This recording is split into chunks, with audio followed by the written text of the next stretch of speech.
নমস্কার বন্ধুরা, cake oven চ্যানেলে আপনাদের সকলকে স্বাগত। আজকে আমরা আপনাদেরকে শেখাবো কিভাবে কেক তৈরির জন্য পারফেক্ট হুইপড ক্রিম তৈরি করতে হয়। প্রথমে আমরা একটি পাত্রে বেশ কিছু পরিমাণ আইস কিউব নিয়ে নিলাম। তারপর যে পাত্রটিতে আমরা হুইপড ক্রিম তৈরি করব সেই পাত্রটিকে ওই আইস কিউবগুলির ওপর বসালাম। আজকে আমরা ইউজ করছি ক্রোপোলাইট ব্র্যান্ডের প্রিমিয়াম হুইপড ক্রিম। ক্রিমটিকে হুইপড করার আগে আপনারা অবশ্যই এটিকে ডিপ ফ্রিজ থেকে বার করে নর্মাল ফ্রিজারে রেখে দেবেন, যাতে ক্রিমের মধ্যে কোনো বরফের কুচি বা টুকরো না থাকে এবং ক্রিমটি সম্পূর্ণভাবে লিকুইড হয়ে যায়। তারপর যে কোনো কাপের মেজারমেন্ট করে 1 কাপ হুইপড ক্রিম আমরা নিয়ে নিলাম। প্রথমে এটিকে আমরা লো স্পিডে বা 1 স্পিডে 1 থেকে 2 মিনিট মতন বিট করব, যতক্ষণ না পর্যন্ত ক্রিমটি পরিমাণে ডাবল হয়ে যাচ্ছে বা ক্রিমের কনসিস্টেন্সি প্রায় ডাবলের মতন হয়ে যাবে। ভালো করে লক্ষ্য করুন, এখানে ক্রিমের কনসিস্টেন্সি অনেকটাই বেড়ে গেছে এবং ক্রিমটি প্রায় ডাবলের মতন হয়ে গেছে। এরপর আমরা ক্রিমটিকে সেকেন্ড স্পিড বা মিডিয়াম স্পিডে বিট করা শুরু করব, যতক্ষণ না পর্যন্ত ক্রিমের স্টিফ পিক তৈরি হয়।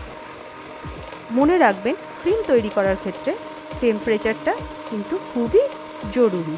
সেই জন্য আপনারা যেই পাত্রে ক্রিমটি তৈরি করছেন পারলে সেটিকে কিছুক্ষণের জন্য ডিপ ফ্রিজারে রেখে ঠান্ডা করে নেবেন এবং ভিতরের যে কাঁটাগুলি আছে সেগুলিকেও ডিপ ফ্রিজারে রেখে বেশ কিছুক্ষণের জন্য ঠান্ডা করে নিলে ক্রিম গলে যাওয়ার কোনো সম্ভাবনা থাকে না। এবং আইস বাথ ক্রিমের জন্য সর্বদাই প্রয়োজন। সর্বদাই ক্রিম তৈরির আগে ক্রিমের তলায় আপনারা আইস কিউব বা বেশ কিছু পরিমাণে বরফের টুকরো দিয়ে নেবেন। এক্ষেত্রে লক্ষ্য করুন, ক্রিমটি আমাদের বেশ অনেক পরিমাণে ঘন হয়ে গেছে, কিন্তু স্টিফ পিক এখনও পর্যন্ত তৈরি হয়নি। চাইলে আপনারা মাঝে মাঝে একটুখানি বিটারটি থামিয়ে দেখে নিতে পারেন ক্রিমের পিক কতটা পর্যন্ত তৈরি হয়েছে।